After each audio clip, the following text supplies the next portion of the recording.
glacier's up. What's happening? The whole damn shelf is breaking off!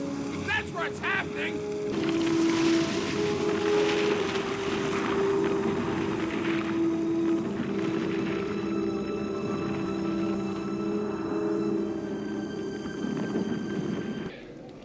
This looks extraordinarily bad.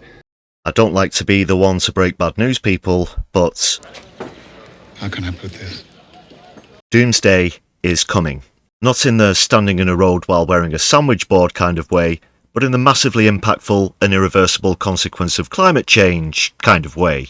The Thwaites Glacier, colloquially and for very good reason known as the Doomsday Glacier, has been at risk of separating from the rest of Antarctica and into the ocean for some time now, and could actually do so within just days. Yes, days. The ice shelf which protrudes from the west of the vast icy landmass has been severely destabilised over recent decades as a result of increasing average temperatures. Both the North and South Polar regions are in fact warming 5 to 7 times faster than the rest of the planet, and that statistic, combined with an average sea temperature rise, is bringing a level of devastation that can't be undone. This is dreadful. Let's forebodingly see what's happening. To put the sheer scale of this into perspective, let's take a look at the size of the landmass in question.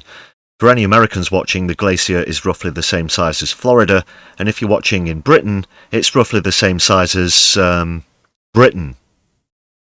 We are going to die!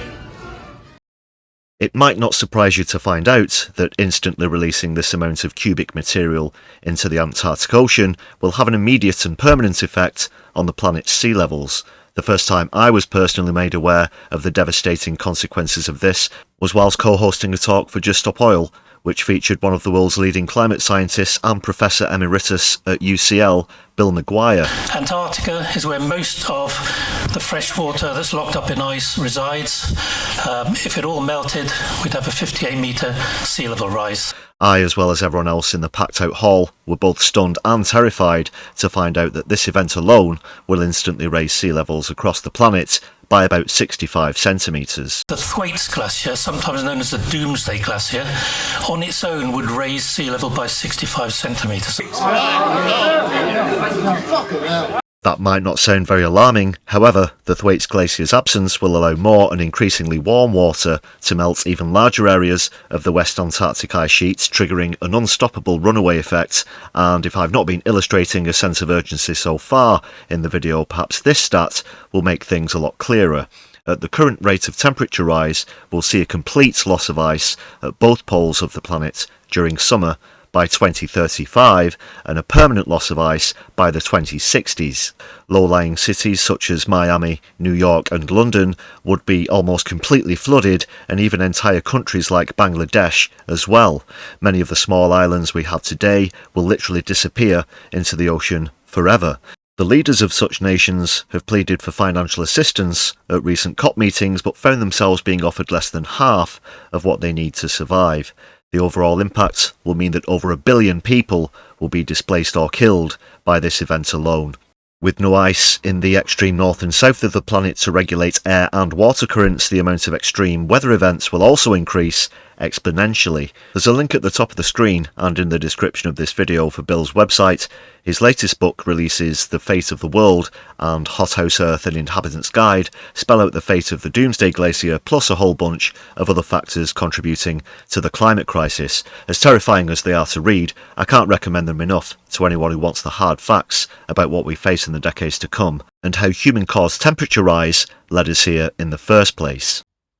As I'm recording this video, the UK is braced for another potentially record-breaking week of weather, as a second huge heat dome looks set to cover Europe and send the mercury soaring, the first having broke the July temperature record not once, but twice. These are not fluke events or outliers, but a pattern that we will see with increased potency as well as frequency, unless the governments of the planet take the required action. Imagine, in just a couple of generations' time, children being taught about countries and cities that used to exist by a teacher pointing at the sea as they demonstrate where countries like Bangladesh and the Netherlands used to be, or why London is no longer the capital city of England because most of it's now underwater. That's not the stuff of fiction, people. That is the stark reality of what we're facing. It is a mathematical certainty.